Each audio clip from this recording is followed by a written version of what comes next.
حضرت صاحب نے کئی جو ہے منفرد نیو آئیڈیاز جو تھے وہ مسلمانوں کے سامنے پیش کیے اور انہیں سمجھایا کہ روایتی انڈرسٹینڈنگ جو ہے وہ غلط ہے. مثلا ہم یہ کہتے ہیں، جماعت احمدیہ لاہور یہ کہتی ہے کہ حضرت جو ہیں آخری نبی ہے، ان کے بعد اب کوئی نبی نہیں آ سکتا، نہ کوئی نیا نبی آئے گا نہ کوئی پرانا نبی آئے گا. اب کچھ لوگ ہیں وہ ایک پرانے نبی کو اتارتے ہیں، پھر اس سے نبوت چھینتے ہیں، اس لیے کہ نہیں تو حضرت کے بعد ایک اور نبی جو ہے اس کا آنا ثابت ہو گیا. اگر اس کا آنا ثابت ہو گیا تو نعوذ باللہ پھر قرآن کریم غلط ثابت ہو گیا جس میں لکھا ہے کہ وہ ختم النبیین ہے. کچھ لوگ ہیں وہ نئے نبی کو لاتے ہیں اور پھر وہ ٹامک ٹوئیاں کرتے ہیں کہ جی ختم النبیین کا مطلب ہے نبیوں کی مہر. تو یہ جس طرح 10ویں کا سرٹیفکیٹ ہوتا ہے، یہ سرٹیفکیٹ ہے کہ ایجوکیشن ڈپارٹمنٹ مورے لگا لگا کے دے رہا ہے، تو نبیوں کی مہر سے حضرت کی مہر سے اب نبی بنا کریں گے وغیرہ وغیرہ. لیکن ہم کہتے ہیں آسان سیدھا راستہ یہ ہے. قرآن کریم نے فرمایا حضرت خاتم النبیین ہے، حضرت نے فرمایا لا نبی آبادی. اب کسی نبی نے نہیں آنا، نہ کسی نئے نبی نے آنا ہے، نہ کسی پرانے نبی نے آنا ہے. نبوت جو ہے وہ حضرت صلی اللہ علیہ وآلہ وسلم پر ختم ہوگی. تو یہ ظاہر ہے ایک لحاظ سے اختلافی مسئلہ جو تھا وہ بن گیا. تو اب سوال جو ہے یہ ہے کہ جو لوگ آپس میں اختلاف کرتے ہیں، کوئی ایک کہہ رہا ہے کہ حضرت عیسیٰ نے آنا ہے، دوسرا کہہ رہا ہے کہ حضرت عیسیٰ وفات پا چکے ہیں وہ نہیں آئیں گے، تو ان کی پوزیشن کیا ہے؟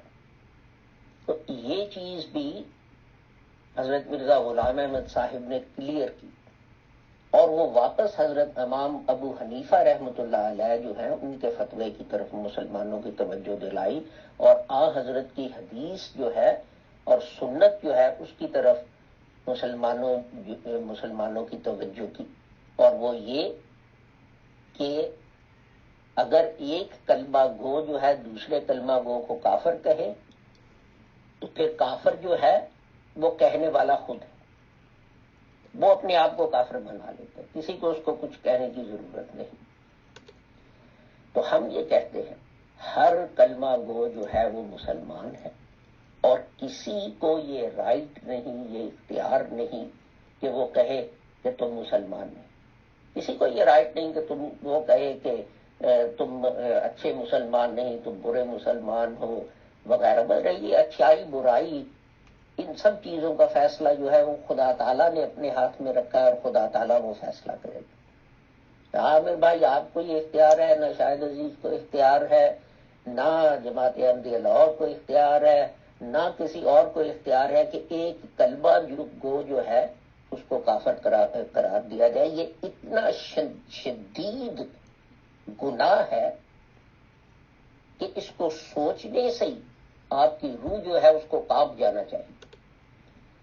آپ نے اسامہ رضی اللہ تعالیٰ کا قصہ تو پڑھا ہوگا کہ انہوں نے حضرت صلی اللہ علیہ وآلہ وسلم سے کہا کہ اپنا جنگ تھی تو جب وہ مارنے لگے ایک شخص کو تو اس نے کلمہ پڑھ دیا، لیکن اس کے باوجود انہوں نے اس کو قتل کر دیا.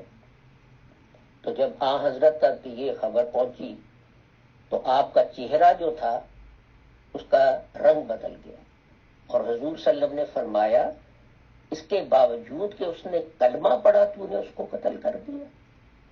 اور بار بار حضرت جو ہیں یہی بات فرماتے ہیں. اسامہ رضی اللہ تعالیٰ نے بہت کہا کہ حضور اس نے اپنی جان بچانے کے لیے کلمہ پڑھا تھا.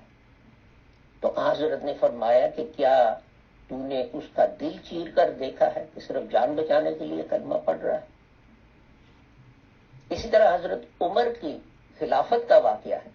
ان کو رپورٹ ہوئی کہ ایک شخص جو ہے صرف نام کا مسلمان ہے کہ مسلمانوں کو جو فائدے حاصل ہو سکتے ہیں وہ حاصل کرے، دل سے وہ مسلمان نہیں. حضرت عمر نے اس کو بلا کے پوچھا تو اس نے کہا کہ کیا زبان سے اسلام کا اقرار کافی نہیں، وہ حضرت عمر جو ہیں وہ خاموش ہو گئے۔ دیکھیں، میں انگلستان میں اسلام کی تاریخ اس لیے بیان کر رہا تھا، اور میں واکنگ مشن تک پہنچا تھا، تو اب ہم دوسری طرف ڈائیورٹ ہو گئے، لیکن سب سے عظیم بات واکنگ مشن جو ہماری جماعت نے شروع کیا اس میں یہ تھی کہ ہم نے کہا کہ فرقہ بازی انگلستان نہیں پہنچی، ہم گناہگار نہیں ہوں گے اس کو انگلستان امپورٹ کرنے کی۔ تو واکنگ مسلم میں سارے مسلمان، شیعہ، سنی، وہابی، احمدی، سب کٹھے نماز پڑھتے تھے۔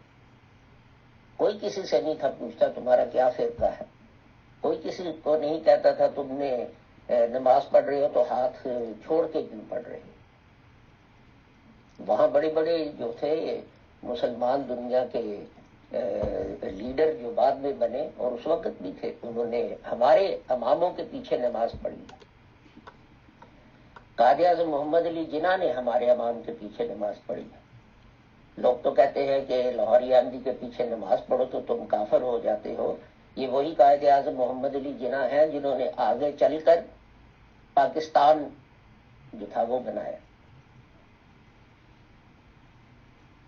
تنکو عبد الرحمان ملیشیا کے پرائم منسٹر، انہوں نے ہمارے امام کے پیچھے نماز پڑھی ہے۔ شاہ فیصل جو تھے انہوں نے ہمارے امام کے پیچھے نماز پڑھی ہے۔ یہ بڑی لمبی لسٹ ہے، میں نے چند نام جو ہیں ان کا ذکر آپ کے سامنے کیا ہے۔ آپ کو سن کے حیرانگی ہوگی کہ پاکستان کی تحریک جو ہے وہ واکنگ مسجد سے شروع ہوئی، وہیں سے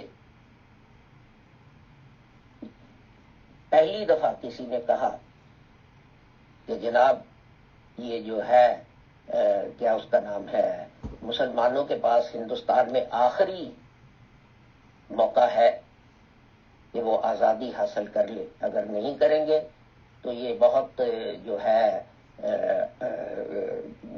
یہ موقع ہاتھ سے نکل جائے گا۔ تو چودھری رحمت علی صاحب تھے، تو وہاں جو امام صاحب تھے انہوں نے کہا آپ باتیں ہی کرتے ہیں، مسلمان کام کیوں نہیں کرتے۔ شیخ رحمت علی کہنے لگے کہ جناب چودھری رحمت علی کہنے لگے کہ جناب میں اکیلا ہوں، میں کیا کروں۔ امام صاحب نے حضرت خواجہ کمال الدین کی تصویر کی طرف اشارہ کیا اور کہا اس کو دیکھو، یہ اکیلا تھا انگلستان آیا، اس کے دل میں ایک جذبہ تھا کہ میں نے انگلستان میں تبلیغ اسلام کرنی ہے۔ تو دیکھو خدا تعالیٰ نے اس کو کتنی بڑی کامیابی جو ہے وہ بخشی۔ تو اس سے میں شیخ کہہ رہا ہوں چودھری رحمت علی صاحب جو ہیں وہ انسپائر ہوئے، اور 2 میٹنگیں واکنگ میں ہوئیں کہ یہ کام کیسے آگے بڑھایا جائے، اور پھر میرے خیال میں تیسری میٹنگ جو تھی وہ 4 ہک روڈ سربٹن ہوئی، جہاں سے یہ تحریک جو ہے پھر شروع ہوئی اور نام پاکستان رکھا گیا۔ اور واکنگ مسلم مشن جو ہے انہوں نے اپنی ایڈریس لسٹ چودھری رحمت علی صاحب جو ہیں ان کے حوالے کر دی، یہ ہماری ایڈریس لسٹ ہے، آپ اس پہ جو ہے اپنے پیمفلٹ بھیجیں۔ اور پیمفلٹ لکھا گیا ناؤ اینڈ اور نیور، اور وہ بھیجا گیا، اور اس عید پر ہزاروں کاپیاں اس کی چھپوا کے جتنے لوگ آئے تھے عید کی نماز پڑھنے وہ تقسیم کیا گیا۔ تنکو عبد الرحمان واکنگ مشن گئے، مسلم مشن، تو ہمارے امام جو ہیں میرے خیال میں اس وقت شیخ محمد طفیل صاحب ہمارے امام تھے، تو وہ کہنے لگے دیکھیں یونائٹڈ نیشنز بنی ہے تو ایک یونائٹڈ مسلم نیشنز کیوں نہیں بن سکتی۔ تو وہ کہنے لگے کہ یہ تو بڑی تجویز اچھی ہے آپ کی، کسی کا اس طرف دھیان ہی نہیں گیا، تو میں اپنے ملک میں جا کے میں یہ تحریک کروں گا۔ تو اس سے آرگنائزیشن آف اسلامک کنٹریز جو ہے وہ وجود میں آئے. تو کہنے کا مقصد یہ تھا کہ مسلمانوں نے ورکنگ مسلم مشن سے جب متحد ہو کے کام کیا تو خدا تعالیٰ نے ان کو بڑی بڑی کامیابیاں جو ہیں وہ عطا فرمائی. لیکن جو ہی ہم دوبارہ انگلستان میں بھی اسی فرقہ بندی میں پڑ گئے جو ہندوستان میں تھی، تو پھر دوسری قوموں سے ہم پیچھے رہنے لگ گئے. پاکستان کا بننا ایک معجزہ تھا. انگریز حکومت اس کے خلاف تھی. ان کو بڑا فخر تھا کہ جناب پہلی دفعہ تاریخ میں ہم نے سارا ہندوستان متحد کر دیا. کانگریس پارٹی اس کے خلاف تھی. مسلمان علمی لحاظ سے، مالی لحاظ سے، سیاسی لحاظ سے، ہر لحاظ سے ہندوستان میں ایک پسماندہ قوم تھی. آج بھی میں جب ہندوستان جاتا ہوں تو بہت سے لوگ جو مجھے نہیں جانتے وہ مسلمانوں کا ذکر جو ہے وہ انتہائی حقارت سے کرتے ہیں اور انہیں کرمنل گروپ جو ہے وہ سمجھا جاتا ہے. لیکن ان سب چیزوں کے باوجود اتحاد کی برکت سے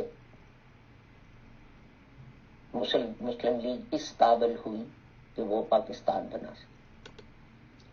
قائد اعظم محمد علی جناح صاحب نے صاف فرمایا کہ جو کلمہ پڑھتا ہے 2 آنے سال کے چندہ دیتا ہے اس کو حق ہے کہ مسلم لیگ کا ممبر بنے اور آپ تفرقہ بازی میں نہ پڑے اور یہ سوال نہ اٹھائیں کہ کون شیعہ ہے اور کون سنی ہے اور کون کیا ہے اور کون کیا ہے.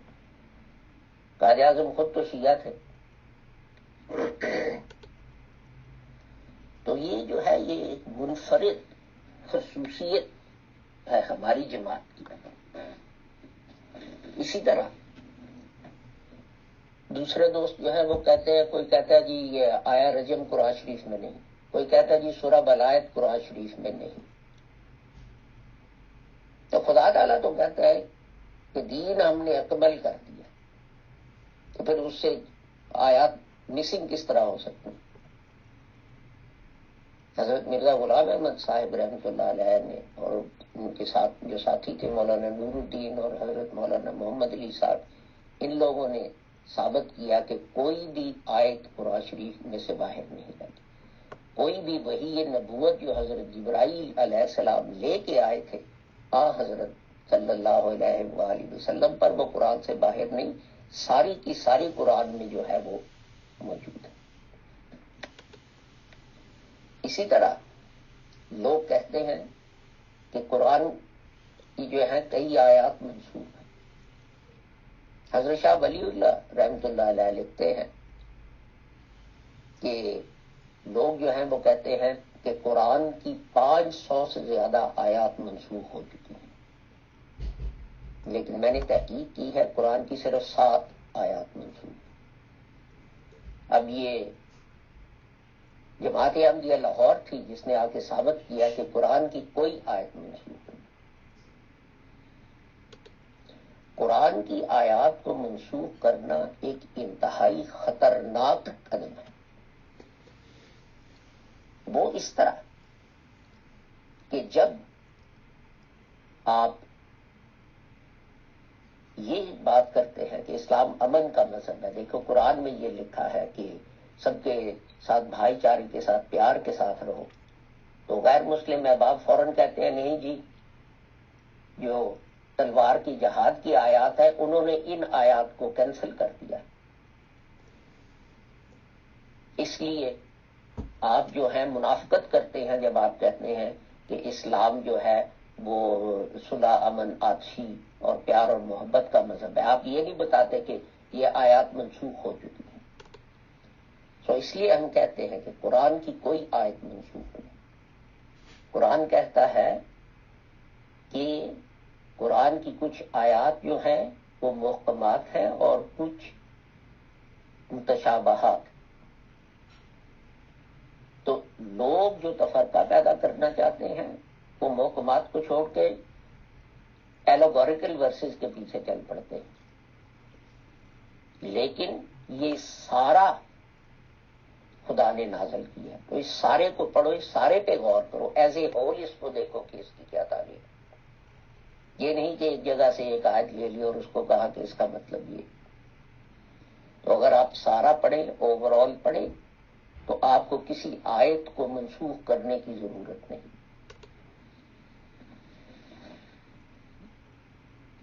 اور حضرت صاحب نے ایک عظیم کارنامہ جو سر انجام دیا وہ یہ تھا کہ آپ نے ترتیب درست کی، جس ترتیب کے ساتھ ہمیں چیزوں کو لینا چاہیے اسلام کی تعلیم دیکھنے کے لیے.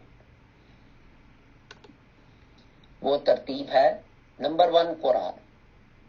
قرآن سے کوئی چیز ثابت ہو گئی تو ہمیں اسے آگے چلنے کی ضرورت ہی نہیں.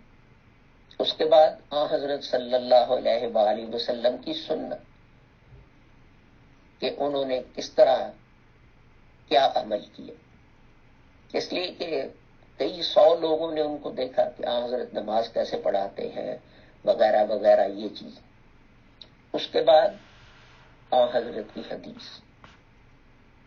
لیکن حدیث کے ساتھ ہمیں احتیاط کرنی پڑتی ہے، اس لیے کہ یہ حضرت کی وفات کے بعد بہت عرصہ گزرنے کے بعد تدوین کی گئی تھی. اور یہ ہے کہ جس طرح اے نے بی کو کہا اور بی نے سی کو کہا اور سی نے ڈی کو کہا اور ڈی نے کہا کہ حضرت صلی اللہ علیہ وآلہ وسلم نے یہ فرمایا تھا. تو جب اتنے جو ہیں لوگ آپ ان پہ ڈیپینڈ کریں گے تو اس میں احتمال ہوتا ہے کہ کسی کو بات صحیح سمجھ نہیں آئی یا کسی کو کوئی لفظ جو ہیں وہ یاد نہیں رہے وغیرہ وغیرہ. اس سے پہلے لوگ کہتے تھے حدیث پہلے آتی ہے اور قرآن بعد میں، اور اگر حدیث اور قرآن میں کوئی کلیش ہے تو آپ قرآن جو ہے اس کو انٹرپریٹ کریں حدیث کی روشنی میں. حضرت صاحب نے کہا کہ نہیں، اگر لگتا ہے جیسے کہ کوئی تضاد ہو تو آپ حدیث جو ہے اس کی تعبیل کریں قرآن شریف کی روشنی میں، not the other way around. اور سب سے اہم بات یہ کہ حضرت صاحب نے کہا کہ جہاد ہر مسلمان کا فرض ہے. لیکن آپ نے جہاد کی وہ تعریف کی یا وہ تعریف لی جو حضرت نے دی تھی. ایک جنگ سے واپسی پہ حضرت نے فرمایا کہ ہم جہاد اصغر سے جہاد اکبر کی طرف لوٹ رہے ہیں. تو لوگوں نے پوچھا کہ جہاد اکبر کیا ہے؟ حضرت نے فرمایا جہاد بالنفس، اپنے نفس کے ساتھ جہاد جو ہے وہ سب سے بڑا جہاد ہے. اسی طرح حضرت صاحب نے ایک اور چیز جو تھی، کارنامہ کہہ لیں یا ریفارم کہہ لیں یا جو بھی کہہ لیں، وہ یہ تھا کہ آپ نے اس بحث کا کہ ہر دفعہ جب نئی کوئی چیز ایجاد ہوتی ہے تو ایک بحث شروع ہو جاتی ہے کہ جناب یہ اسلامی ہے یا غیر اسلامی ہے یا کیا ہے. تو حضرت صاحب نے فرمایا کہ کوئی بھی چیز اسلامی یا غیر اسلامی نہیں، حلال یا حرام نہیں، بلکہ اس کا استعمال جو ہے وہ اس کو حلال یا حرام جو ہے وہ بنا دیتا ہے. یہ بحث جو تھی فوٹوگرافی کے سلسلے میں تھی کہ فوٹوگرافی حرام ہے یا حلال ہے، تو اس میں حضرت صاحب نے یہ کہا. اور خود حضرت صاحب جو تھے انہوں نے فوٹوگرافی بھی استعمال کی، انہوں نے ساؤنڈ ریکارڈنگ بھی استعمال کی، انہوں نے بہترین سے بہترین جو تھی پرنٹنگ پریس وہ کتابیں چھپوانے کے لیے استعمال کی، لیٹسٹ ٹیکنالوجی استعمال کی اسلام جو ہے اس کی تبلیغ کے لیے. انہوں نے امریکہ تک میں، اب تو سوشل میڈیا کا زمانہ آ گیا ہے، اس زمانے میں اخباروں میں لوگ خط لکھتے تھے تو امریکہ میں شکاگو تک میں، انگلستان میں حضرت مرزا غلام احمد صاحب جو ہیں رحمۃ اللہ علیہ، ان کے خطوط جو ہیں وہ چھپے ہیں اسلام کے بارے میں. تو ایک عظیم کام جو ہماری جماعت نے کیا وہ یہ تھا کہ ہم نے کہا کہ ہندوستان میں مسلمانوں کو فرقہ بندی نے بہت نقصان پہنچایا ہے، تو کم از کم ہم یہ گناہ اپنے سر نہ لیں کہ دوسرے ملکوں میں بھی ہم اس کو ایکسپورٹ کرتے ہیں۔ انگلستان میں واکنگ مسلم مشن تھا، اور اس کی سب سے بڑی خصوصیت یہ تھی کہ وہاں سے اسلام کا ایک بہت ہی سادہ پیغام جو ہے وہ لوگوں تک پہنچایا جاتا تھا۔ اور واکنگ، شاہ جہان مسجد واکنگ جو ہے، اس کی جو ویب سائٹ ہے، اس پہ بھی اس بات کو تسلیم کیا گیا ہے کہ اپنا خواجہ صاحب جو تھے، ان کی جو تھی تبلیغ وہ کامیاب اس لیے ہوئی کہ وہاں سے ایک متحدہ اسلام کا ایک بہت ہی سادہ پیغام جو تھا، اس کی تبلیغ جو تھی وہ کی جاتی تھی۔ اور یہ دیکھیں کہ جب ہم برلن میں گئے تو ہم نے برلن میں مسجد بنائی، ہم ٹرینیڈاڈ میں گئے تو ٹرینیڈاڈ مسلم لیگ بنائی، سورینام میں گئے تو سورینام اسلامک ایسوسی ایشن بنائی۔ گیانا میں شروع میں جماعت اس لیے بنی کہ جب کچھ لوگ جو ہیں انہوں نے واکنگ مشن سے لٹریچر منگا کے تقسیم کرنا شروع کیا تو ان کو جماعت سے نکال دیا گیا۔ مسلمانوں کی جو جماعت تھی اہل سنت والجماعت، اس کی جو تھی مسجد، اس سے ان کو نکال دیا گیا اور کہا کہ آپ یہاں نماز نہیں پڑھ سکتے۔ انہوں نے پھر احمدی انجمن اشاعت اسلام گیانا جو تھی وہ قائم کر کے تو اپنی مسجد بنا کے تو انہوں نے وہاں سے کام شروع کیا۔ انڈونیشیا میں، فیجی میں، ہر جگہ جب ہم گئے، جہاں ہم گئے، یہ دیکھیں جو بڑے فخر سے کہا جاتا ہے کہ جناب یہ 1 ملین یا 10 لاکھ بلالی مسلمان ہے اور یہ ہے اور وہ ہے، یہ کس کی تبلیغ سے مسلمان ہوئے؟ آج بھی آپ ان سے پوچھیں، وہ حضرت مولانا محمد علی صاحب رحمۃ اللہ علیہ کا انگریزی ترجمہ استعمال کرتے ہیں۔ کیوں؟ اس لیے کہ وہ کہتے ہیں کہ اسی سے ہمیں ہدایت ملی اور ہم صحیح مذہب اور صحیح راستے کی طرف آئے۔ لیکن افسوس کی یہ بات ہے کہ مسلمان جو ہیں وہ دیکھیں خدا ایک ہے تو انسانیت ایک کیوں نہیں، مسلمان ایک کیوں نہیں؟ بیسک پوائنٹ اسلام جو ہے اس کا یہ تھا کہ انسانیت جو ہے اس کو اکٹھا کیا جائے۔ تو جب ہم خود ہی فرقہ بازی میں پڑ گئے تو ہم نے باقی انسانیت کو اکٹھا کیا کرنا؟ ٹھیک ہے، اختلاف رائے ہوتا ہے، آپ رکھیں۔ انگلستان میں بہت ساری سیاسی جماعتیں ہیں، کنزرویٹو ہیں، لیبر ہے، لبرل ڈیموکریٹس ہیں، پتہ نہیں اور کیا کیا کون ہے، لیکن جو بیسک نقطہ ہے وہ یہ ہے کہ ہم سب برطانوی شہری ہیں اور اس چیز پہ کوئی شک نہیں کرتا۔ تو اسی طرح اختلاف رائے کے باوجود ہمارا جو ہے اتحاد کا نقطہ وہ ہے لا الہ الا اللہ محمد رسول اللہ۔ یہ آپ کے اس بات کو اسٹیبلش کرنے کے لیے کافی ہے کہ آپ مسلمان، بس۔ اور باقی بنی ہوئے انسان، خاص طور پہ مسلمان جو ہیں، آپ نے ان کے ساتھ ہمدردی اور پیار جو ہے وہ کرنا ہے۔ ڈاکٹر مرزا یعقوب بیگ صاحب نے جب کوالیفائی کیا میڈیکل تو وہ گئے حضرت صاحب کے پاس قادیان کہ جناب آپ کچھ ہدایات دیں کہ میں کیسے اپنا پریکٹس کروں، میڈیکل پریکٹس۔ تو حضرت صاحب نے کیا اعلیٰ بات کہی کہ تمہارے سامنے جب کوئی بیٹھا ہو مریض، یہ کبھی مت سوچنا کہ وہ ہندو ہے یا سکھ ہے یا مسلمان ہے یا کس مذہب کا ہے یا کس فرقے کا، صرف یہ کہنا کہ میں کتنا خوش قسمت ہوں کہ ایک دکھی انسان میرے سامنے بیٹھا ہے اور خدا نے میرے ہاتھ میں وہ ہنر رکھا ہے جس سے میں اس کی تکلیف دور کر سکتا ہوں۔ ذرا آپ سوچیں کس اعلیٰ درجے کی یہ تعلیم ہے۔ ہر پیشے میں، ہر پروفیشن میں یہ اپلائی ہو سکتی ہے۔ یہ لوگ جو تھے ڈاکٹر مرزا یعقوب بیگ جو تھے وہ انجمن حمایت اسلام کے ٹرسٹیز میں سے ایک تھے، اس کی جو مینجمنٹ باڈی تھی اس کے ممبر تھے. اور آپ کو سن کے حیرانگی ہوگی کہ جب مسلم لیگ کا اولین اجلاس ہوا،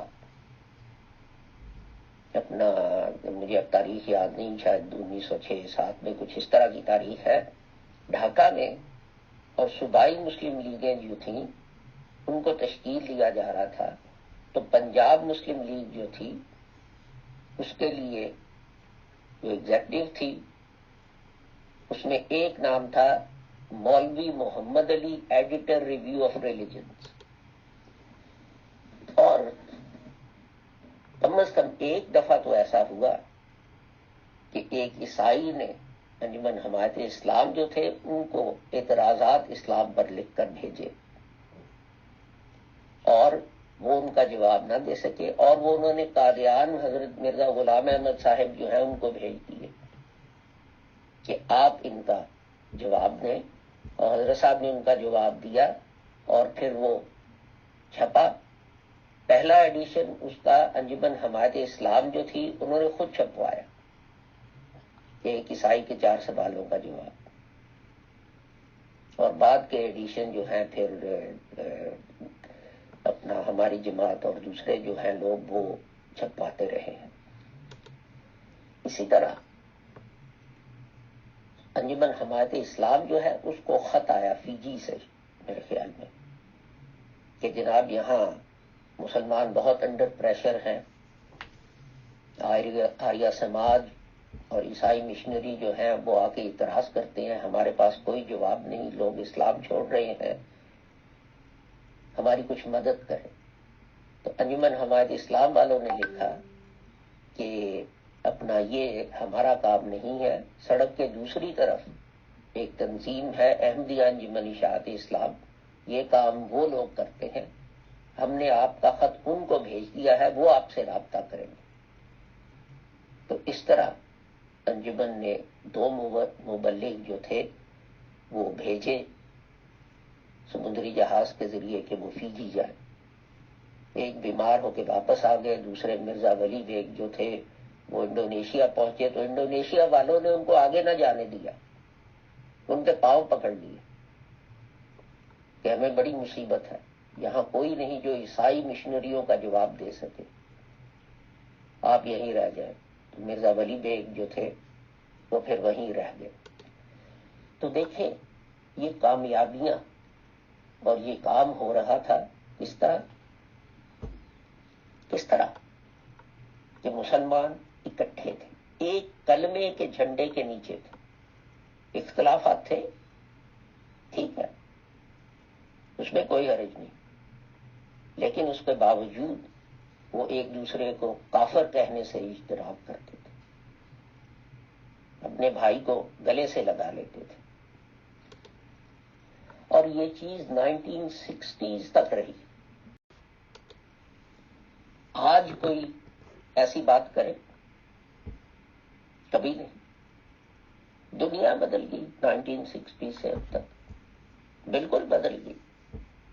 لوگ جو ہیں ان کے دلوں میں نفرتیں، منافرتیں وہ پیدا ہو گئی. ساؤتھ ہیمپٹن میں میں، میرے بھائی، میرے والد، ہم بچوں کو یسوع القرآن اور اردو پڑھایا کرتے تھے. ہمارے نانا حضرت مولانا عبدالحق صاحب ودیارتھی، وہ اپنا عید کی نمازیں، جمعے کی نمازیں پڑھاتے تھے، خطبے اور لیکچر دیتے تھے، اور ان میں سنی، شیعہ، احمدی سب شامل ہوتے تھے. کبھی کسی نے کچھ نہ کہا. لیکن پھر فرقہ واریت آ گئی، اور سب سے پہلی بات یہ ہوئی کہ ایک نکاح میں مولوی صاحب نے کھڑے ہو کے کہا یہاں جو احمدی حضرات ہیں نکاح ہونے والا ہے، یہاں سے نکل جائے. اور لڑکی والا اور لڑکے والے دونوں حیران رہ گئے. وہ کہیں گے مولوی صاحب لڑکی بھی انہی کی پڑی ہوئی، لڑکا بھی انہی کا پڑا ہوا، کیا باتیں کر رہے ہیں. وہی شہر جہاں ایک مسلمان، ایک پاکستانی دوسرے مسلمان پر جان دیتا تھا، آج وہاں میرے خیال میں 4 یا 5 مساجد ہیں۔ ایک مسجد میں جانے والا دوسری مسجد میں جانے والے کے ساتھ سلام بھی نہیں لیتا۔ جہاں ہم ایک تھے، جہاں ہم طاقتور تھے، اب ہم بٹ گئے ہیں اور کمزور ہو گئے، اور لوگ جو ہیں، جو لیڈر ہیں، وہ قوم کو متحد کرنے کی بجائے وہ تفرقہ پہ زور دیتے ہیں۔ اب کیا کس حد تک اور کس چیز سے آپ اپنی قوم جو ہے اس میں تفریق کریں گے؟ پہلے شیعہ سنی میں کریں گے، پھر کہیں گے جناب یہ سنی جو ہے یہ تو پنجاب کا ہے، یہ اپنا سندھ کا نہیں ہے، یہ بلوچستان کا نہیں ہے۔ پھر کہیں گے اچھا پنجاب کا جو ہے وہ سنی وہ تو ہو گیا، لیکن اب اس کی برادری کیا ہے، کیا وہ شیخ ہے، کیا وہ چودھری ہے، کیا وہ کیا ہے؟ پھر چودھریوں کے اندر برادری در برادری جو ہے اس پہ آ جائیں گے۔ تو کتنے طریقوں سے آپ اس قوم کو تباہ کریں گے، مسلمان قوم کو؟ افغانستان میں کون لڑ رہا ہے آپس میں؟ مسلمان لڑ رہے ہیں نا۔ اس سے پہلے جب امریکن تھے وہاں کون لڑ رہا تھا آپس میں؟ مسلمان لڑ رہے تھے نا۔ جب ایران نے عراق میں حملہ کیا تو کون لڑ رہا تھا؟ مسلمان کو مار رہا تھا نا۔ اور جب عراق میں پہلا حملہ ہوا جس کا سارا خرچہ سعودی عرب نے دیا تو مسلمان نے مسلمان کو مارا نا۔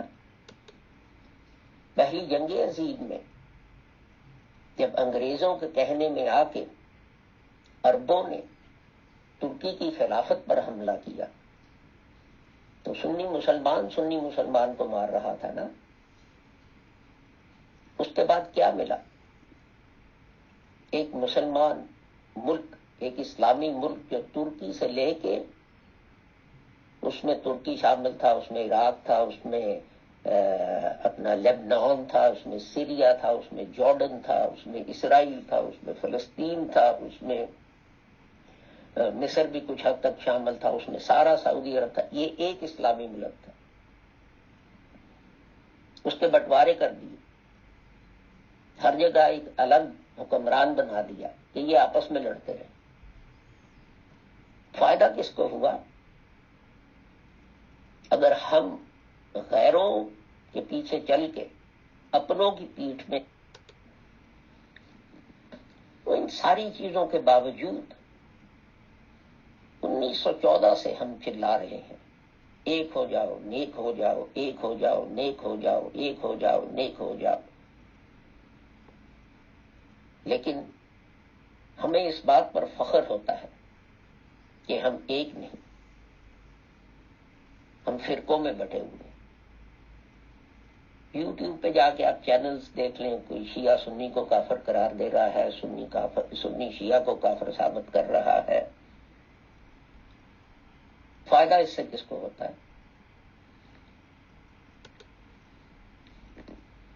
تو ہماری جماعت جو ہے اس کا مقصد یہ ہے کہ سارے بنی ہوئے انسان کو ایک پلیٹ فارم پہ اکٹھا کرنا، اور وہ اسلام کا پلیٹ فارم ہے۔ ہم چاہتے ہیں کہ لوگ جو ہیں ایک دوسرے سے نفرت کرنا بند کر دیں، اور اگر ساری دنیا اس ایک پلیٹ فارم پر اکٹھی نہیں ہوتی تو کم از کم یہ تو کرے نا کہ ایک دوسرے سے نفرت بند کر دیں۔ جیسے حضرت صاحب نے کہا، جب کوئی مریض کسی ڈاکٹر کے سامنے بیٹھا ہو تو ڈاکٹر یہ نہ سوچے کہ یہ شیعہ ہے، یہ سنی ہے، یا عیسائی ہے، یا یہودی ہے، یا یہ کیا ہے۔ ڈاکٹر یہ سوچے کہ ایک دکھی انسان میرے سامنے ہے، اور میں کتنا خوش قسمت ہوں کہ خدا تعالیٰ نے میرے ہاتھ میں وہ ہنر دیا ہے جس سے میں اس کے دکھ دور کر سکتا ہوں۔ یہ تعلیم تھی جو حضرت صاحب نے اسٹیبلش کرنے کی کوشش کی، اور یہی تعلیم جو تھی حضرت عیسیٰ علیہ السلام ابن مریم جو تھے ان کی تھی۔ اور اسی وجہ سے ہم کہتے ہیں کہ حضرت مرزا غلام احمد صاحب رحمۃ اللہ علیہ جو ہیں ان کو تمثیلاً حضرت صلی اللہ علیہ وآلہ وسلم نے مسیح کہہ کے پکارا ہے، لیکن یہ وہ مسیح نہیں جو اسرائیلی نبی تھے۔ تو جن حدیثوں میں بھی یہ ذکر ہے، یہ دیکھیں کچھ لوگ کہتے ہیں کہ جناب جب حدیث نے کہا مسیح موعود نبی اللہ اور 4 دفعہ کہا تو ہم کیوں نہ نبی مانیں؟ تو بھیا بات یہ ہے کہ وہ حدیث مجھے دکھا دو جہاں یہ لکھا ہے مسیح موعود نبی اللہ۔ ایسی کوئی حدیث نہیں، حدیث میں ہے عیسیٰ ابن مریم نبی اللہ، مسیح موعود نبی اللہ کہیں نہیں لکھا۔ تو کہتے ہیں نہیں وہ اپنا دیکھے نا، عیسیٰ ابن مریم سے مراد حضرت مرزا غلام احمد۔ تو پھر اگر آپ عیسیٰ ابن مریم کی تعویل کر سکتے ہیں تو آگے نبی اللہ جو لکھا ہے میں اس کی یہ تعویل کرتا ہوں کہ ایک مجدد، ایک نیک مسلمان جس کے ساتھ خدا کلام کرے گا، اس لیے کہ حدیث آگے کہتی ہے کہ وہ سور مارے گا اور صلیبیں توڑے گا۔ تو کیا اس لیے 2000 سال سے خدا تعالیٰ نے ایک نبی کو آسمان پہ رکھا ہے کہ وہ نیچے آ کے جنگلوں میں شکار کھیلے؟ تو اس لیے ہم یہ کہتے ہیں کہ اپنا اب کوئی نبی نہیں آئے گا، نبوت حضرت صلی اللہ علیہ وسلم پر ختم ہوگی۔ ویسے اس موضوع پر ایک سیپریٹ جو ہے براڈ کاسٹ وہ بھی ہو سکتی ہے، لیکن میں اشارتاً یہ کہہ دوں کہ سورہ یوسف آیت نمبر 53 یا 54 ہے، اس میں حضرت یوسف جو ہے ان کے پاس جب جیل میں بادشاہ کا ایلچی آتا ہے تو حضرت یوسف اسے کہتے ہیں، قرآن کی آیت ہے کہ جب وہ رسول یوسف کے پاس آیا تو یوسف نے کہا کہ میرے رب کو تو میری بے گناہی کا علم ہے، کیا تیرے رب نے ان عورتوں کے بارے میں تحقیقات کر لی ہے؟ اب قرآن شریف یہاں حضرت یوسف علیہ السلام کی زبان سے میرا رب اور تیرا رب کہہ رہا ہے، تو کیا خدا اب 2 ہیں؟ تب کل واللہ احد کا کیا بنے گا؟ حضرت یوسف اپنی زبان سے مصر کے بادشاہ کو کہہ رہے ہیں تیرا رب۔ کیا حضرت یوسف کا رب اور تھا اور اس سپاہی کا رب اور تھا؟ ذرا سوچیں، سوچنے کی بات ہے۔ بات اصل میں یہ ہے کہ آپ فنڈامنٹل پرنسپلز جو ہیں، بنیادی اصول پہلے طے کر لیتے ہیں، جن میں یہ ہے قل ھو اللہ احد، اللہ ایک ہے۔ تو پھر اس کی روشنی میں آپ اس جو ہے آیت اس پہ غور کر کے تو اس کا مطلب نکالنے کی کوشش کرتے ہیں۔ میرے ایک عرب دوست نے مجھے بتایا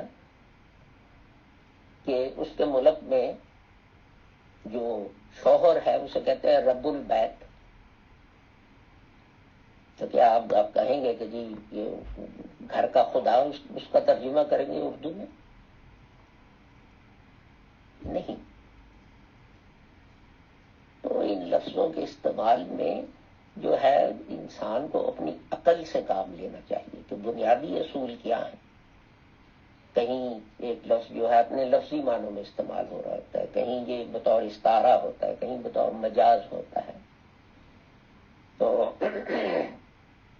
یہ آپ دیکھتے ہیں کوئی ماں اپنے بیٹے کو کہتی میرا چاند، تو کیا یہ جو آسمان میں چاند ہے وہ اور ہے اور ایک جو ہے اس کی گود میں نیچے اتر آیا ہے؟ تو جب تک ہم یہ تسلیم نہیں کریں گے کہ حضرت خاتم النبیین ہے اور اس کا مطلب ہے لا نبی آبادی، کہ حضرت کے بعد اب کوئی نبی نہیں آئے گا، نہ نیا نہ پرانا، اور یہ کہ ہر کلمہ گو جو ہے وہ کافر ہے، اس کا کلمہ اسے مسلمان بنانے کے لیے کافی ہے، باقی چیزوں کا فیصلہ خدا تعالیٰ کرے گا۔ اور ہم اکٹھے نہیں ہوں گے تو دوسرے ہمیں استعمال کرتے رہیں گے ایک دوسرے کے خلاف، اور ہم کبھی کامیاب نہیں ہوں گے، کبھی بھی ہم کامیاب نہیں ہوں گے۔ اسی لیے میں نے بار بار ورکنگ مسلم مشن کا حوالہ دیا ہے کہ دیکھو، ایک ملک یعنی انگلستان جہاں تفرقہ بازی نہیں تھی، وہاں جماعت احمدیہ لاہور نے ایک انقلابی مثال قائم کی۔ میں تو سمجھتا ہوں کہ سب سے بڑی بلاسفمی جو ہے وہ تفرقہ بازی ہے۔ محترم شاہد عزیز صاحب، ماشاءاللہ آپ نے بہت ہی قیمتی اور علمی معلومات دی ہیں سر، بٹ میں تھوڑا سا آپ سے یہ پوچھنا چاہتا تھا ایز اے کامن مین کہ جیسے یہ جماعت کے چندے وغیرہ بتائے جاتے ہیں، اور میری ریسنٹ جانکاری میں یہ بات چیت آئی ہے کہ احمدیز جماعت، جس کو کہ یہ عالمگیر جماعت کہتے ہیں، جو کہ آج کل مرزا مسرور صاحب کے زیر خلافت چل رہی ہے، ان کے یہاں 61 ٹائپس آف چندے بتائے جاتے ہیں، جس میں سے کچھ کمپلسری ہیں، کچھ نیسیسری ہیں، کچھ ایسے ہیں، کچھ ویسے ہیں۔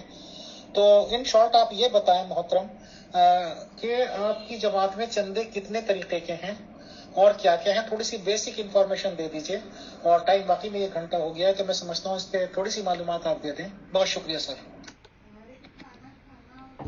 تو میرے بھائی اور بہنوں،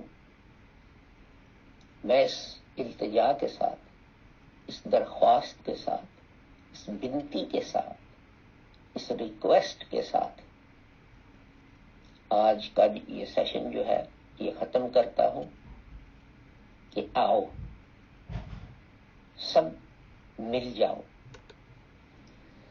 بھیا دیکھیں، اپنا ایک طرح کا چندہ جو ہے ہماری جماعت میں ہے، وہ یہ ہے کہ آپ جب ممبر بنتے ہیں تو ہر مہینے آپ کو اپنا جو ہے جماعت کو کنٹریبیوٹ کرنا پڑتا ہے، اس لیے کہ جماعت کے مبلغ ہیں، کتابیں چھاپنی ہیں، آفیسز ہیں، بجلی کا بل ہے، گیس کا بل ہے، یہ ساری چیزیں جو ہیں وہ دینی ہوتی ہیں۔ تو اپنا اس لحاظ سے یہ چندہ جو ہے یہ کمپلسری ہے، لیکن ہم نرمی برتتے ہیں۔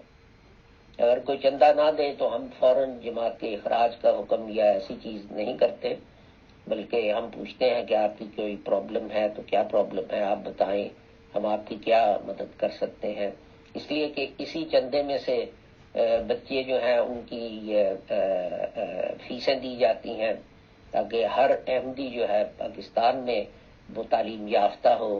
بیوہ جو ہیں وہ ان کو وظیفہ دیا جاتا ہے، یتیم بچیاں جو ہیں ان کی شادیاں کی جاتی ہیں، لنگر بھی چلتا ہے، فری کلینک بھی ہے جہاں بغیر کسی تمیز کے کہ کسی کا کیا مذہب ہے یا فرقہ ہے یا کیا ہے، لوگوں کا علاج بھی کیا جاتا ہے۔ تو اس سب کے لیے جو ہے ماہوار چندہ جو ہے وہ اکٹھا کیا جاتا ہے۔ اور دوسرا یہ ہے کہ بہت سے لوگ جو ہیں، جیسے میرے والد نے کیا کہ اپنی وصیت میں وہ جماعت کو ایک حصہ جو تھا وہ دے گئے تھے۔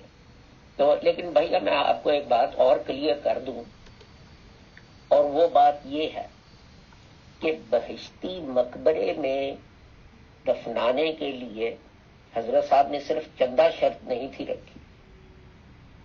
میری پڑدادی، آپ انہیں میری پڑدادی کہہ لیں، وہ ایگزیکٹ میری پڑدادی تو نہیں تھی، رشتے میں میری پڑدادی تھی، وہ جو ہیں وہ بہشتی مقبرے میں حضرت مولانا نور الدین کی قبر سے ایک آدھ قبر چھوڑ کے ہیں دفن ہے۔ ان کا نام ہے نور فاطمہ، یہ حضرت مولانا محمد علی صاحب کی پہلی اہلیہ تھی۔ انہوں نے تو اپنی جائیداد وغیرہ ان چیزوں میں جو ہے کوئی